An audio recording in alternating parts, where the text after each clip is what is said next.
So this new game is about writing. It's Elegy for a Dead World. You walk through these worlds and write what you imagine or perceive was their origins. Then you share your stories with all the other players.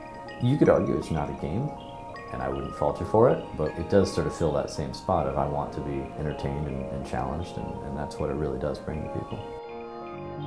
I mean, E3 is something I've just been on my radar for, as long as there's been E3, I've been thinking, oh, someday I'd just like to go. Though I'm going in a different capacity than I ever really pictured myself there. I'm not going there to just take it all in. I'll do as much as I can, but I'm going there to try and make noise for myself and my teammates doing this. Especially in independent development, you always put everything on the line if you haven't made something that's unbelievably popular.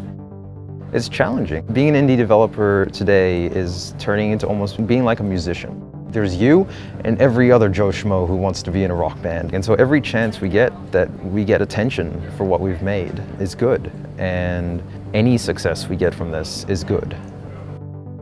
What doesn't matter for a larger player can really matter for a small player like me. So a couple of really good press articles could actually help us, increase our sales 10% when the game finally comes out or something like that. And so I don't know what's going to happen, but I won't know unless I go and try.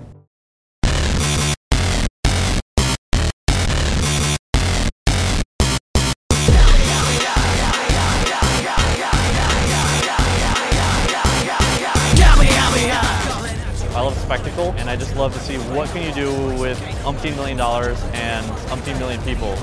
It's great. I love to see it. I mean, some of it's silly, but I want to see the big, shiny things so that I can at least dream as big as them. I've wanted to see E3 for a long time.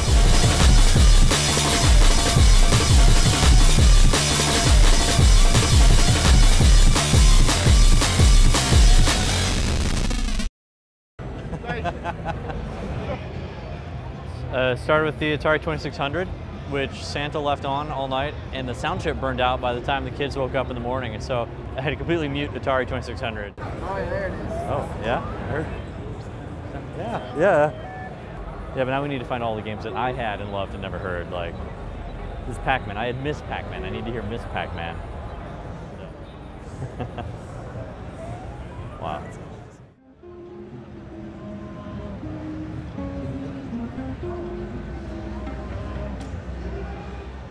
So this is Elegy for a Dead World. It's a game about writing.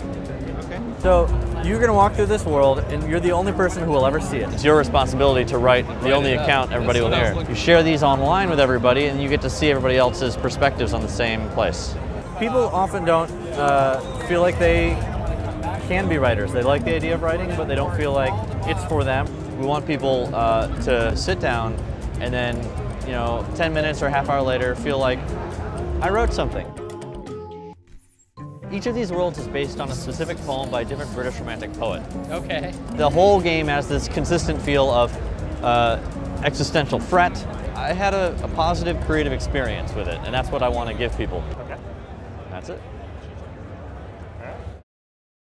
Are you free? I guess, can we have someone swap out with you this afternoon and maybe do a GameSpot interview?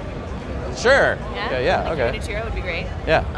But yeah. And then we go over to it's like West Hall or something like that? I don't know where their setup is. Okay. All right. Thank you. All right. Setting up big interviews. All right, so here, we're going to be interviewed, which means that we got to get our story straight. So you've heard this a million times before. Elegy for a Dead World is a long, sorry. As long as everybody knows it's not a game. It's not a game. It's not a game. Actually, that's kind of important, right? No, I say it's a game. I don't say it's not a game. Well, no, I do, but so this is a first-person, double-edged sword shooter with melee and Claudia.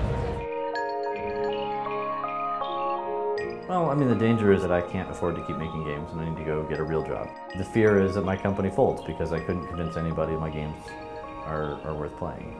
I want the world to see what we're doing and get excited enough to, in some way or another, get us the resources to do more and bigger of the things that we're doing.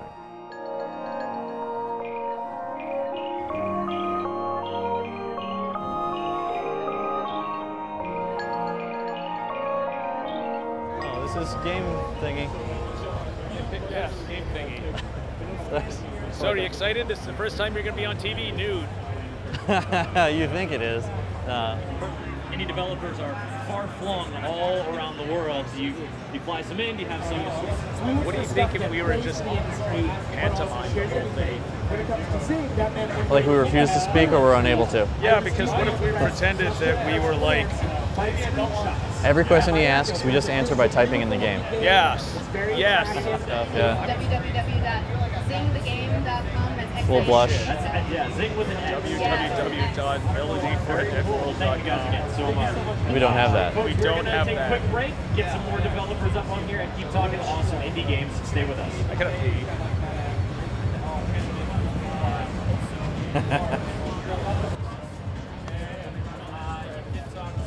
Go ahead. Go. All right, guys. Chris Waters here on the GameSpot stage still. On the couch now, we've got Ichiro from Dejobon Games and Ziba from Pop Cannibal. It's a game in which you are a writer, and the conceit of the game is you explore long-dead civilizations. Well, Sam, I gotta say, I can see immediately why you guys were intrigued with the synopsis that you've received for this game and decided to give it a closer look. Exactly. Writing can be personal and frightening enough without attaching a score or anything negative to it. Are you talking about GameSpot's review process? Because it really sounds like you are. Ouch. It's resonating deeply with me right now. Well, as long as you give us 100, then we're fine. We rate on a scale of 10. Thank you, Ichiro. Yeah, well, please. Yeah, I know that. Please. I want 100.